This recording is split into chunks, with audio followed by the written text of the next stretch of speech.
Shalom, my friends. It's a great to see you again on this channel. First of all, I would like to welcome you all on this program of Rubrik Hukum. Our today's theme or topic concerning the journey of Angelina Sondakh's corruption case was imprisoned for 10 years, former member of the Indonesian House of Representatives from the Democratic Party faction. Angelina Sondakh has breathed free air from the Pondok Bambu Women's Penitentiary or Lapas, Jakarta on Thursday, March 3. He was released after serving a 10-year sentence. Head of Public Relations and Protocol of the Directorate General of Corrections or DCENPAS, Rika Aprianti said, NG, as Angelina Sondakh is called, will undergo a leave program before being released, or GMB, for 3 months. So he will be released from prisons. That on March 3, 2022.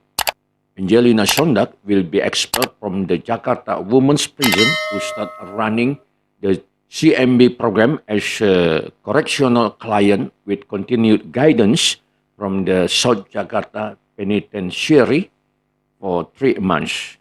Rika said in a written statement, NG has been in prison since 27 April 2012. She was found guilty of being involved in a corruption case in the construction of the 2011 SEA Games Athletes House in Palembang. So, a suspect in 2012 and sentenced to the corruption court in 2013. NG was named a suspect in the Corruption Eradication Commissions or KPK on February 3, 2012. At the time, she was still a member of the Indonesian House of Representatives as well as the House of Representatives Budget Agency. And this determination as a suspect began with the development of the alleged bribery case for the athlete's home state that ensnared Muhammad Nazaruddin, who is a former general treasurer of the Democratic Party. After the investigation process continued until the trial was continued in January 2013, the panel of judges at the Jakarta Corruption Court sentenced NG to 4 years and 6 months in prison. Not only that, he was also required to pay a fine of 250 million rupiah, subsidiary to 6 months in prison. This verdict was handed down by the panel of judges because he was proven to have received money worth 2.5 billion rupiah and 1.2 million US dollar from the Permai Group. The money was given because NG, as a member of the House of Representatives and Banggar DPRRI, agreed to accompany the higher education project budget at the Ministry of National Education so that it was according to Permai Group's request. Even so, the verdict is lower than the demands of the KPK, Public Prosecutor or JPU, where in the lawsuit, NJ is required to be in prison for 12 years plus a fine of 500 million rupiah, subsidiary to 6 months in a prison. In addition, he is also not required to pay compensation for his action. Sentence increased by the Supreme Court. NG later became one of the victims of Artijo Alkostar's cold hand in punishing corruptors. At the Supreme Court's cassation level, the sentence was increased to 12 years in prison and a fine of 500 million rupiah. In addition, he was also sentenced to additional penalty in the form of payment of compensation in the amounts of 12.58 billion rupiah and 2.35 US million dollar, or equivalent to 27.4 billion rupiah in the rupiah exchange rate at the time.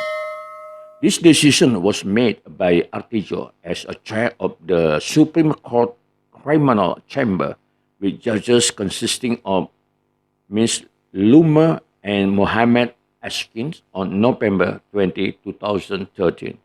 In addition, NG was also charged with Article 12A of the anti-corruption law, which automatically overturned the decisions of the Anti-Corruption Court and the DKI Jakarta High Court, which stated that she was charged with Article 11 of the Anti-Corruption Law. In its decision, the panel stated that NG was actively requesting and receiving money related to a project at the Ministry of National Education and the Ministry of Youth and Sport. Not only that, Artijo also says that NG played an active role in bringing together in introducing Mindo Rosalina Manulang, who was the former marketing director of the Permai Group, with the Secretary of the Directorate General of Higher Education of the National Ministry of Education, Haris Iskandar.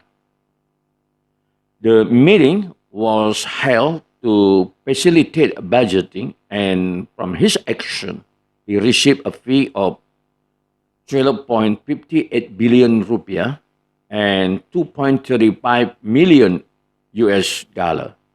After serving his 2-year sentence, NG then filed a final legal remedy, namely a judicial review to the Supreme Court. Furthermore, the Supreme Court granted the PK so that NG's sentence was circumcised to 10 years in prison plus a fine of 500 million rupiah. The reduction occurred around the end of 2015. In addition, there was also a reduction in the compensation money sentence to 2.5 billion rupiah and 1.2 million US dollar, a subsidiary of 1 year in prison. The PK proposed by NG was tried by the Chief Justice of the Supreme Court, Saripuddin, who is also the Deputy Chair of the Supreme Court for Supervision, with members of the Supreme Court Justice Andi Samsan Nganro and an ad hoc judge for corruption at the cassation level, Samsu Rakan Chaniaku. My friend, I think that's it.